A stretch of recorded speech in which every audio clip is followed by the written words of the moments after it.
En deportes, sus protagonistas.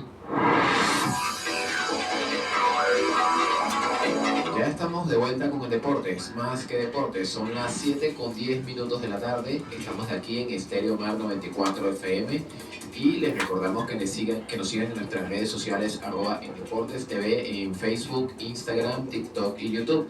Esperamos que les hayan gustado las efemérides que les hemos traído esta semana. Bueno, ya tenemos con nosotros a nuestro entrevistado en el estudio, el profesor Erwin López, magíster en Sociología, Desarrollo Humano, Universidad de La Habana, profesor Universidad Politécnica de Puerto Cabello desde 2008, miembro correspondiente de la Academia Historia del Estado Carabobo y miembro correspondiente de la Academia de la Lengua del Estado Carabobo.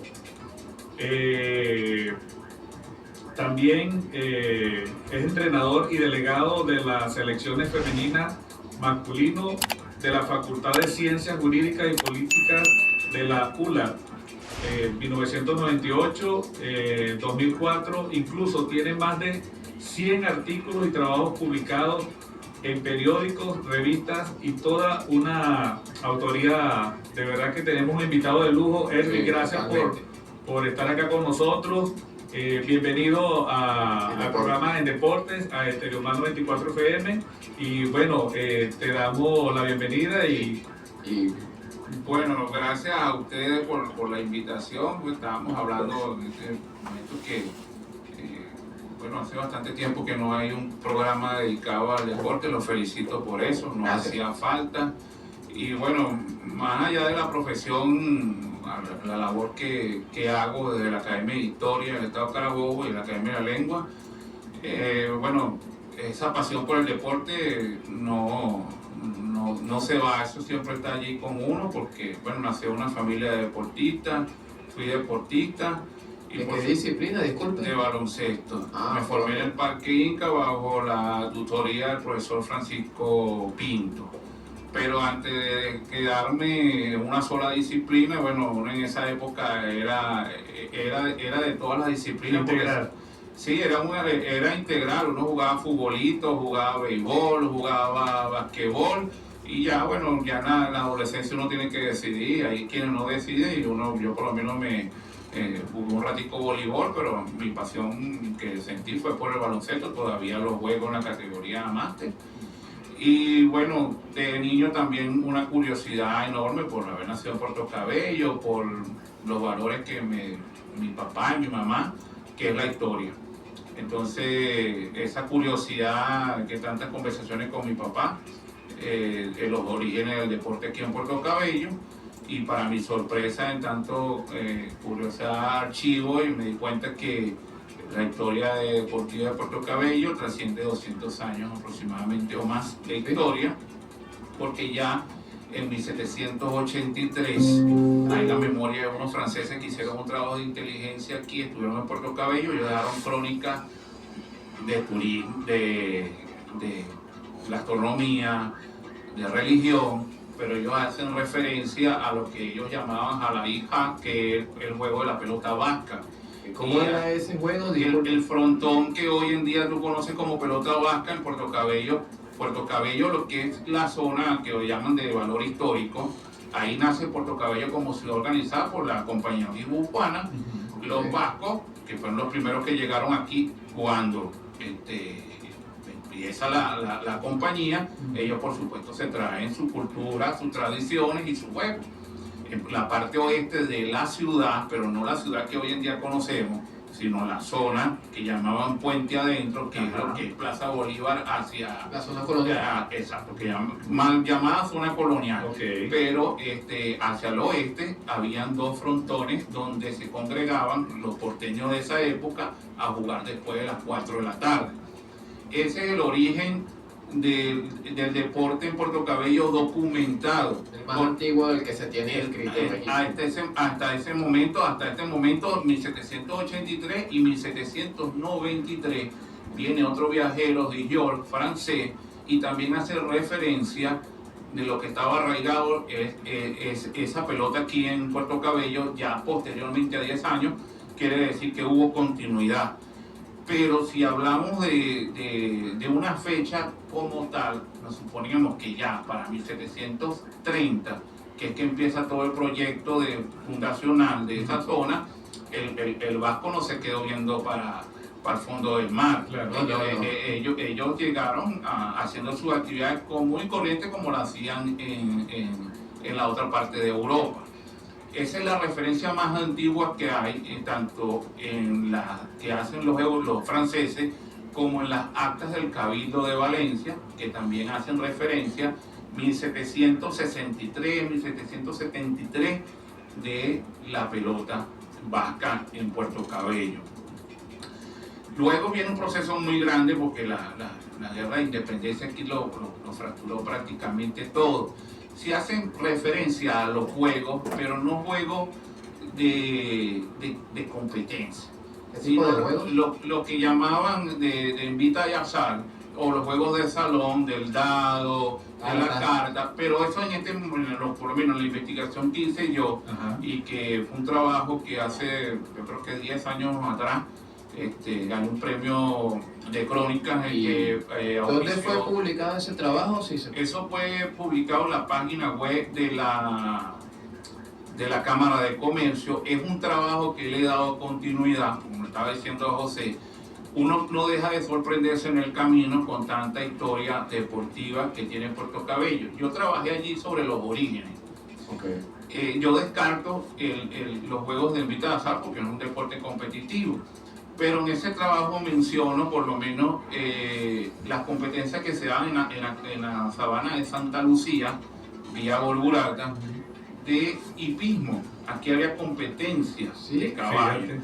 Y familias pudientes de Puerto Cabello se congregaban allí y apostaban. Y en el periódico de la semana, como el diario comercial, salían las válidas y salían qué caballo competía y quiénes apostaban. Eso era en Borburata. Eso vía Borburata, Santa Lucía. En el polígono, no sé todavía. El polígono sí, exacto. Toda esa sabana de Santa Lucía, aparte que también allí hubo un cementerio. Ahí se congregaban para lo que era el deporte del hipismo. Luego ya para 1877, 1878, ya Puerto Cabello tenía clubes registrados, muy primero que Caracas y primero que muchas ciudades de Venezuela. ¿Qué deporte? Sí, aquí se practicó el cricket, el polo, aquí el bolo, más que todo por las colonias europeas. No eran unas competencias de carácter público, pero sí a nivel de entorno familiar. Entonces también hay una parte que está en estudio, en parte, porque es la introducción de la gimnasia y del esgrima en los colegios.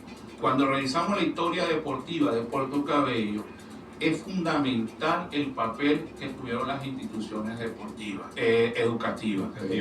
La esgrima, la gimnasia y el voleibol nacen en los colegios.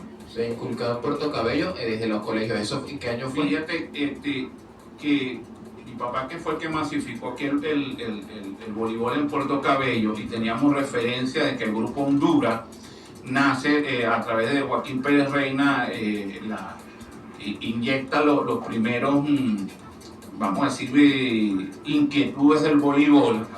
Resulta ser que, revisando documentación, y lástima, yo no puedo conversar hoy en día con mi papá, decir que la fecha que teníamos no era, porque sorprendentemente en 1925 hay un comunicado de un cónsul de Estados Unidos a la embajada de que él se sorprendía las solicitudes de material deportivo que estaba haciendo Venezuela, cuando eso él no lo veía reflejado en las ciudades. Es decir, la práctica para la gran cantidad de material deportivo que estaban pidiendo no lo veía reflejado en la práctica. Lo que sorprende de este informe, que después lo vamos a ver más adelante en 1939, es que aquí había una cancha deportiva. Están hablando de 2 clubes de voleibol, están hablando de clubes de béisbol, que el béisbol todavía es un poco mayor al voleibol en Puerto Cabello, y del baloncesto y de muchos deportes. Pero volviendo al siglo XIX, para finalizar, aquí hay algo que sorprende, son las válidas de velero que se daban en la planchita. Aquí hubo un campeonato que termina ganando el velero Hamburgo, representación de esto, en 1904. Aquí en 1905 vino el campeón europeo de ajedrez y jugó una válida aquí en Puerto Cabello. ¿Cómo se llamaba ese campeón? Él fue uno de los primeros médicos de lo que fue la Segunda Guerra Mundial. En este momento se me va, eso aparece en el trabajo. Ajá. Estuvo el representante, el campeón, y jugó con quienes después van a ser vamos a decir, los pioneros del ajedrez en Venezuela, que en ese etapa Italuera. Tuvo aquí en Puerto Cabello, sorprendentemente vamos ahora a cambiar lo que es el béisbol. Ya en 1903-1904 hay la solicitud al Consejo Municipal de un permiso de los clubes de Puerto Cabello para jugar en lo que es el terreno de Campo Alegre, lo que hoy conocemos toda esta zona. Era un terreno, ahí se jugó béisbol y también se jugó fútbol. Y disculpe que lo interrumpa, ¿cuál es la referencia más antigua cuando se empezó a jugar béisbol aquí en Puerto Cabello? Porque de aquí han salido muchos beisbolistas de renombre y bueno, tal vez no mucha gente sepa cuándo comenzó el béisbol aquí en Puerto Cabello. Mira, hay una gran discusión en cuanto al origen del béisbol, de la llegada del béisbol aquí en Venezuela, porque todos se refieren que el béisbol comenzó en Caracas, como todos los deportes van a comenzar en Caracas, porque a Caracas no se le puede pelear eso. Pero hay documentación suficiente para poder refutar que lo que apareció en la revista del Cojo Ilustrado en 1896 no es el origen del béisbol en Venezuela, porque ya estábamos hablando en Valencia, vamos a hablar de Valencia. Para que tú te organices como club y hagas una partida llamando a 4 clubes, quiere decir que el inicio del béisbol es anterior. Tú de la noche a la mañana no vas a tener 4 clubes para jugar béisbol. Lo mismo sucede con la referencia de decir que aquí comenzó el béisbol este día en Puerto Cabello. No, está la documentación de que en 1904 estaban solicitando el terreno, en 1909 también, y ya en 1909 nace la independencia, que gana el bate de plata de una Champions en Valencia en 1915, y que es el primer equipo nacional en ganar un nacional en Venezuela, que es la independencia de Puerto Cabello, no la independencia de Caracas. A los jugadores los recibieron en Alcantarilla en hombro, porque llegaron en el tren, que se vinieron en el tren de las 9. Imagínense eso, no había ni YouTube, no había Instagram, no había eso. Y Puerto Cabello estaba informado de cómo estaba jugando su club y fueron a recibirlo en la Alcantarilla en hombro. Y eso está en el Universal de Venezuela. Yo no estoy inventando, eso No, lo que te estoy hablando está documentado. Okay.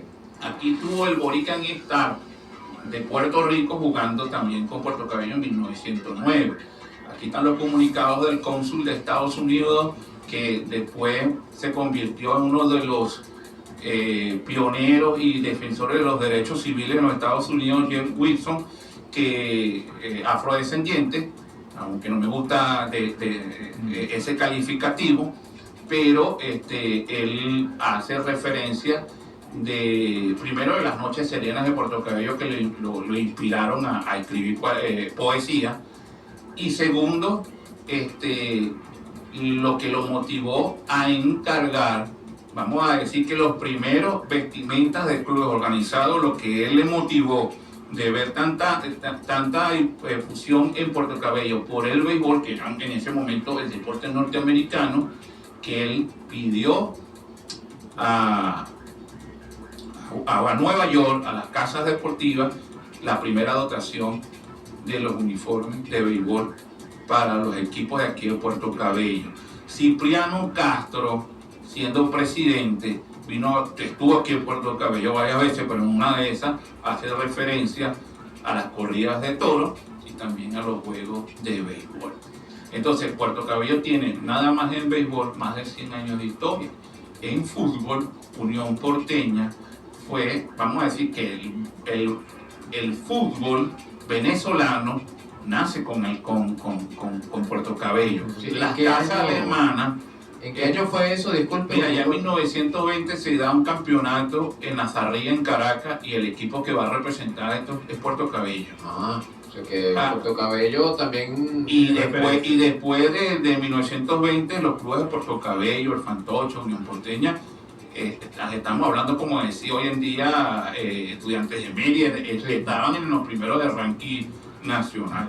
Entonces, todo, es más, si tú te metes en la página del fútbol de la Vino Tinto, vas a conseguir un artículo que te dicen por dónde comenzó el fútbol en Venezuela. Y dice, todo comenzó por Puerto Cabello. Ahí hay algunas citas en mi trabajo. Eso lo desconocemos, Sí. pero por lo menos nosotros tuvimos futbolistas conmutados. Aquí había una rivalidad entre los españoles, alemanes, las casas, rivalidad deportiva. Tú ibas a conseguir, por lo menos en el diario El Comercial, La Esfera, cómo se jugaba aquí y cómo vivía el porteño en ese momento el deporte. Entonces es largo, esto es un trabajo bastante complejo, porque he tenido que, no he querido dejar a ningún deporte afuera. Incluso me repensé el trabajo tratando de incorporar al esgrima, la historia del esgrima, que también tenemos representación.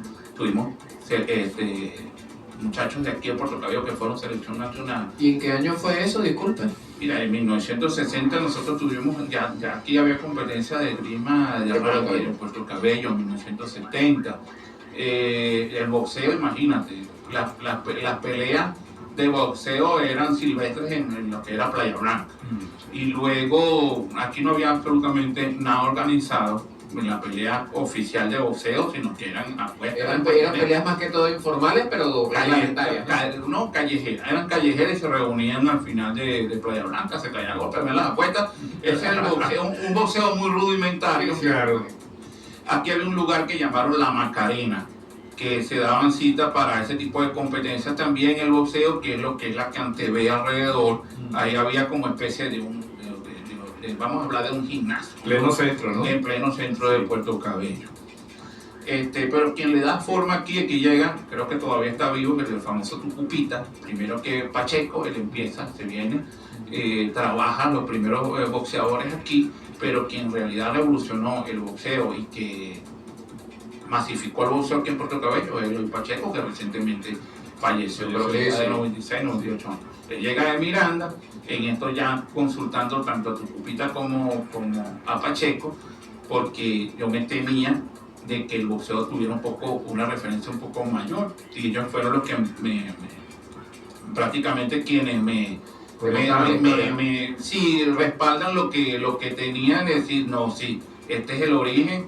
Entonces empieza en sí a consolidarse el boxeo en la década de los 50 con el trabajo de Pacheco.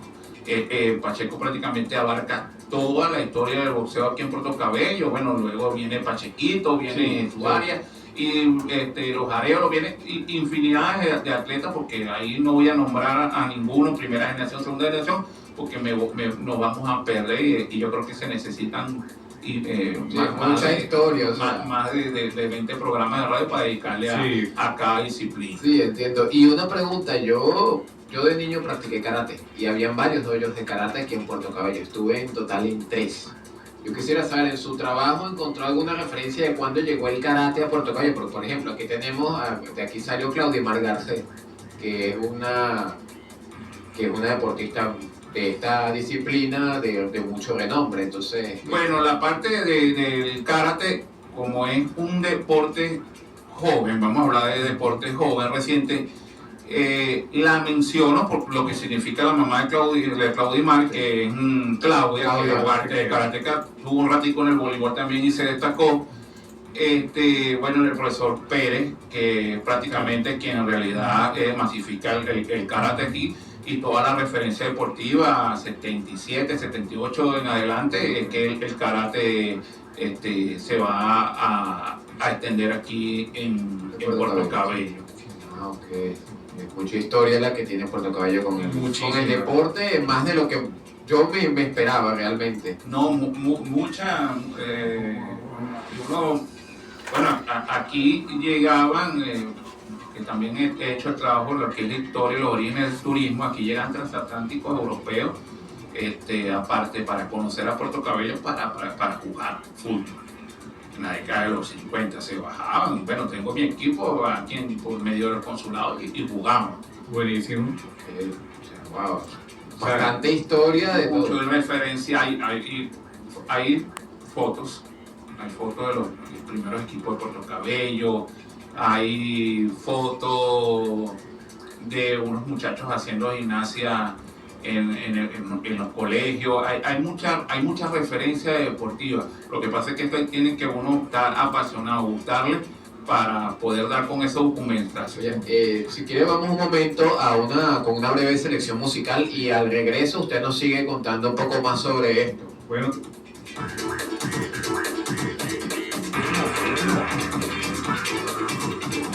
Esto es En Deportes, mucho más que deportes. Estamos aquí de vuelta en Deportes, más que deportes, son las 7:34 de la noche. Estamos aquí en Estéreo Mar 94 FM. No olviden seguirnos también en nuestras redes sociales, @endeportestv. Estamos en Facebook, en Instagram, en TikTok, en YouTube. Y aquí seguimos con el profesor e historiador Hervis López, que todavía tiene mucho, como escucharon anteriormente, la historia deportiva de Puerto Cabello es muy larga y es más rica de lo que nos esperábamos. Qué placentero tenerlo acá. Bueno, continuamos, Hervis, cuéntanos un poco más de la historia. Antes del corte nos mencionabas que había documentos, fotografías de todos estos eventos que se realizaron a lo largo de toda la historia. Mira, sí, la que me sorprendió bastante es la comunicación del cónsul. Tenía que dar parte de todo lo que estaba la actividad comercial y esto, pero la actividad deportiva para 1925, cuando uno considera que en ese momento Puerto Cabello no era nada, porque por otro lado uno ve las imágenes y Puerto Cabello, lo que es la zona sur, era una ranchería, eran aguas manglares, la parte de Puerto Cabello. Entonces, conseguirse con el que estuvieran haciendo deporte, y entonces tú miras a los colegios y empiezas a ver la importancia que tuvo ese proceso de reordenamiento que se consigue entre el gobierno de Cipriano Castro y el gobierno de Gómez, que para muchos Gómez fue un caudillo, pero la hacienda pública lo organizó. Los ministros más connotados de capacidad académica que tú puedas revisar, lo tuvo Juan Vicente Gómez. Entonces el compendio de lo que era de irte a revisar las riquezas territoriales por cada región y que le encomendara eso a un ministro, que hoy en día tú te consigues con unos volúmenes inmensos de la riqueza territorial y de los planteles educativos que tenían que le edificar en cada región. Entonces tú ves la magnitud y el alcance que tuvo esos 27 años, por muy que sea criticable de otro punto de vista. Entonces era prácticamente que el desarrollo lo veían a través del deporte, y tú te vas a conseguir que los primeros promotores de lo que es el béisbol en Venezuela son los hijos de Gómez. Los primeros equipos que empiezan a nacer en Maracay, ahí están metidos. Los hijos de Juan Vicente Gómez fueron los que claro, todavía está Gómez de Puy, que también tiene una página que es muy referenciada y presenta fotografías de las revistas Esfera, Élite. Por lo menos en Élite tú te vas a conseguir desde 1925 a 1931 mucha referencia deportiva de Puerto Cabello. Por lo menos del fútbol te lo vas a conseguir en la revista Élite, y vas a conseguir los nombres de varios jugadores en ese momento, pero no son muy conocidos, pero se dedicaron en ese momento al fútbol aquí en Puerto Cabello. ¿Qué otra que sorprende? Bueno, las instituciones como el Parque Inca, Sí. ¿En qué año se edificó el Parque Inca aquí en Puerto Cabello? Porque tal vez no es algo Mira, lo que antes. de 1962-64, porque llegan en unas brigadas de paz. En este momento se estaba dando lo que eran los movimientos guerrilleros en el Caribe, esto, y es con ellos que empiezan a llegar unos norteamericanos, empiezan a educar, a fomentar el deporte a través de los valores, y el Parque Inca, bueno, llega el baloncesto, llega el voleibol un ratico, el fútbol. La natación, porque en el Parque Inca, si mal no recuerdo, había como una piscina. Sí, en el parque hubo una piscina, pero eso es algo muy reciente. Vamos a hablar de la década de los 90, que inauguran, creo que en el 93, inauguran la piscina del Parque Inca. Eso era un terreno donde se estaban los carritos Inca, que también Puerto Cabello fue muy famoso por la competencia de los carritos Inca. De campeonato, que hoy en día uno lo va a hablar con las nuevas generaciones de boxeo, batalla de Carabobo, que llenaba el gimnasio cubierto.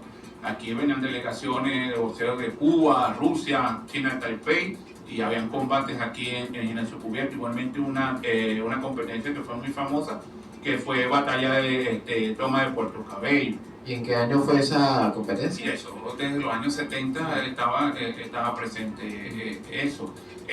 Otra cosa que poco se menciona o se conoce entre el deporte de Puerto Cabello, Joaquín Papá Carrillo es porteño. Él nació Chiquitín-Estegui, es porteño. Bueno, Chiquitín-Estegui representó a Venezuela en no sé en cuántas disciplinas deportivas y es porteño. Miguel Todé, que fue voz deportiva, es porteño. Entonces, Mijares Rubén es porteño. Nos vamos a más recientes, tenemos por lo menos en el béisbol, Pablo Sandoval, por mencionar algo, el Toro Zambrano. Mira, por eso te digo, el béisbol da para mucho porque hoy uno se queda corto, porque si vamos a hablar de la década 90, 80, ahí nos vamos a perder con todas las pocas grandes ligas que ha dado Puerto Cabello. Pero por lo menos, mira, lo que marcó Remigio Hermoso. Yo tuve la oportunidad de conocerlo y conversar con él como amigo, era amigo de mi papá de niñez.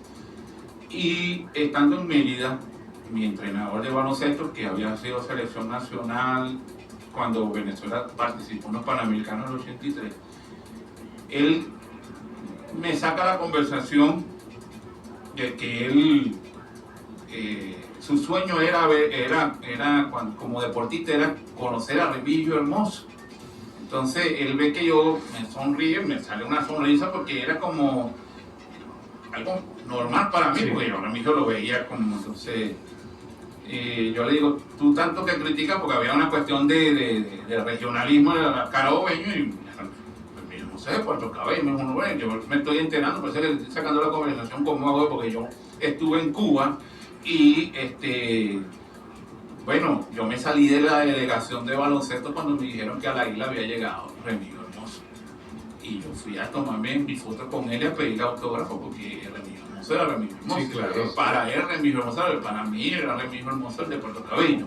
Igualmente me pasó con el sensei Arturo Castillo, que fue miembro del Comité Olímpico, que nos conocimos en Mérida y hicimos bastante amistad. Cuando él se entera que yo soy de Puerto Cabello, me dice, no, mira acá, conoces a Claudia, a Claudia. Y bueno, claro, normal, como una porteña, normal, sin tanta, normal, común y corriente. Y así hoy en día, tú te consigues a cualquier, ya pocos, porque los SP, la mayoría han fallecido, pero tú te consigues a cualquier jugador que en la calle marcó una historia aquí en Puerto Cabello, pero son personas totalmente común y corriente, sencillas, y tienen una apreciadora que a lo mejor no la tienen ellos. Mira, tú hablas con Jesús Arias, una persona totalmente humilde en Puerto Cabello, y sientas a hablar con él y vas a conocer mucha historia de boxeo y dónde estuvo y dónde no estuvo. Entonces uno conoció, a quienes cobró. Y a quienes conoció, entonces uno se llena de orgullo porque es gente tuya, pues gente de la ciudad, y que no están con tanta cosa para tú conversar con ellos, que a lo mejor en otra parte, bueno, llegas y y tienes un mínimo logro, y bueno, hay que hacer cola para poder solicitarle algo. Eso es una parte muy característica del porteño de antes, que tenían cualquier tipo de récord, eran deportistas de sabana, como me decía mi papá, porque ellos veían eso, era algo natural por competir, por ganar.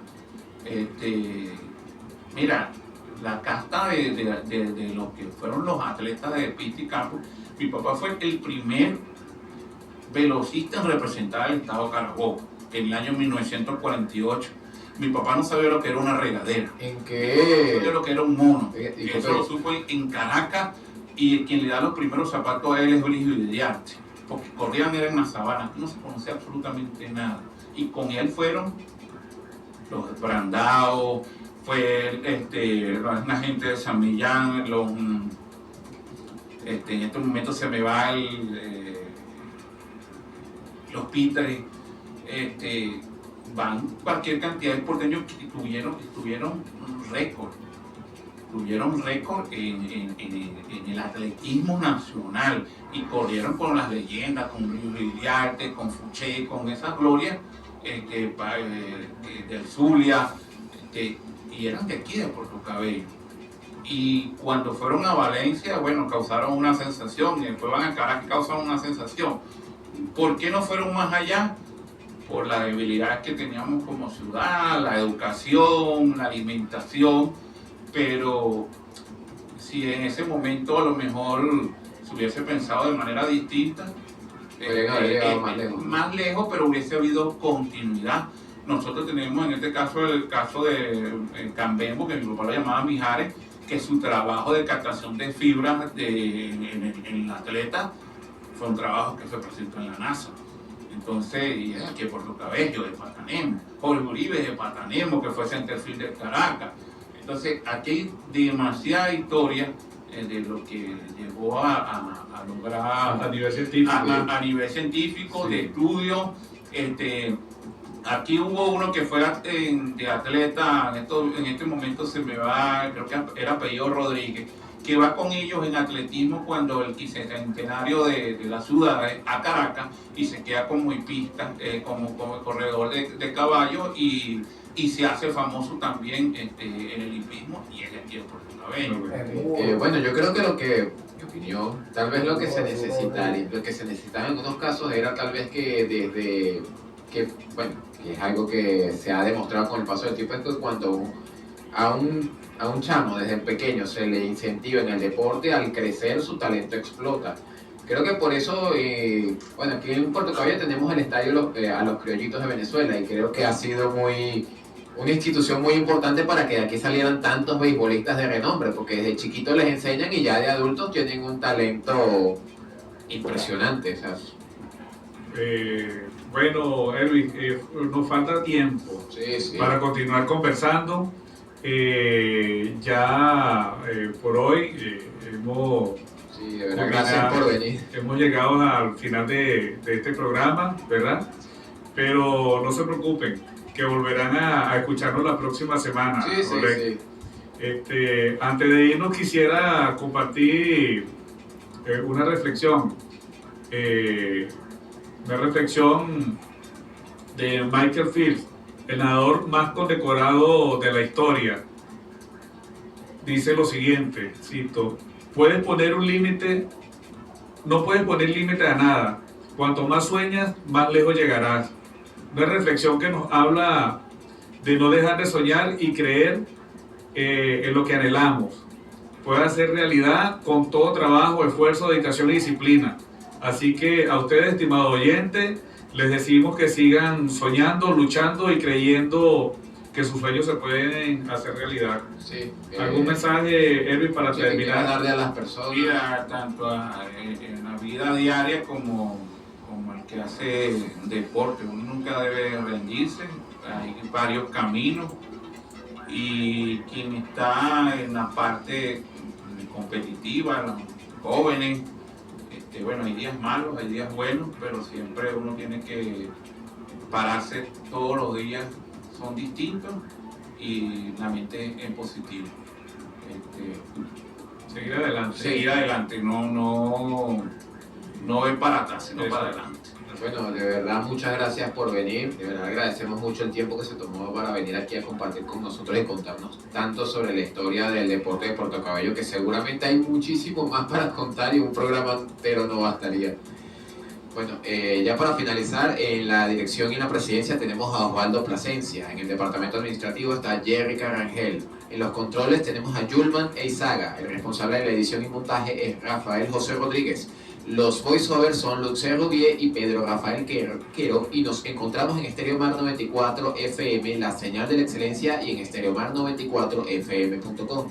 Les invitamos nuevamente a que nos sigan en nuestras redes sociales, @indeportestv. Estamos en Facebook, en Instagram, en TikTok y en YouTube. Y si se perdieron esta entrevista y no la escucharon completa, no se preocupen, que la vamos a estar subiendo completa a nuestro canal de YouTube para que la puedan volver a ver. Hasta la próxima semana y cuando nos volvamos a ver.